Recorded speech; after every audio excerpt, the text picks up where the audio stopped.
उन्हाळ्याचे दिवस असल्यानं बीड जिल्ह्यात सर्वत्र पाणी टंचाईच्या झळा पाहायला मिळतात. बीड शहरात 32 दिवस पाणी नसल्याचं वास्तव उघड झालंय. बीड शहराला माजलगाव धरणातून पाणी पुरवठा होतो. या धरणाला जोडणारी तब्बल 1400 मीटरची मुख्य जलवाहिनी गंजल्याचं वास्तव समोर आलंय.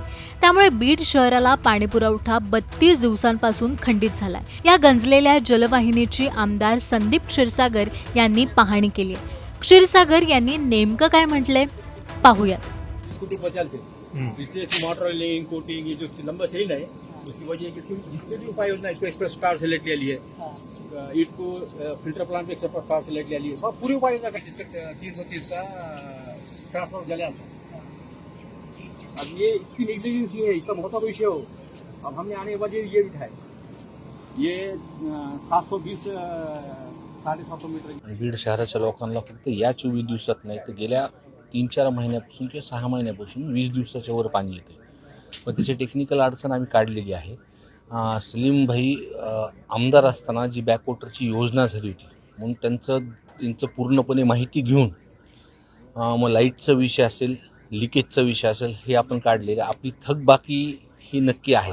थकबाकीची अडचण दुसरी, पण थकबाकी आता जी अडचण आहे ती सर्वांना माहिती आहे कशामुळे ती होत नाही ती.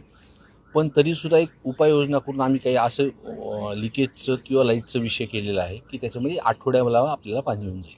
मात्र जे नितांतारे जे काय वगैरे म्हणतात की बीड नगरपालिकामध्ये काय ही गोष्ट खरी आहे. कारण जे पण आपण पाणी पुरवठ्याचे डायग्राम जरी शहरातले जर बघितले तर ते पण व्यवस्थित नाही आहेत. आणि आजसुद्धा जे लिकेजमध्ये आपण जे काही बघतोय ते जुन्या काळामध्ये झाली होती ती खरी अडचणच आहे ती. पण आता मला असं वाटतं प्रत्येक वेळेस टीका करण्यापेक्षा लोक सध्या अडचणीत आहेत आणि आठवड्यात जरी पाणी आलं तर लोकांना थोडंसं रिलीफ भेटून जाईल.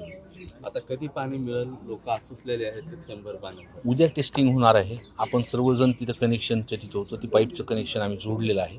ते एक 2 दिवसामध्ये नीट होऊन जाईल सुरळीतपणे.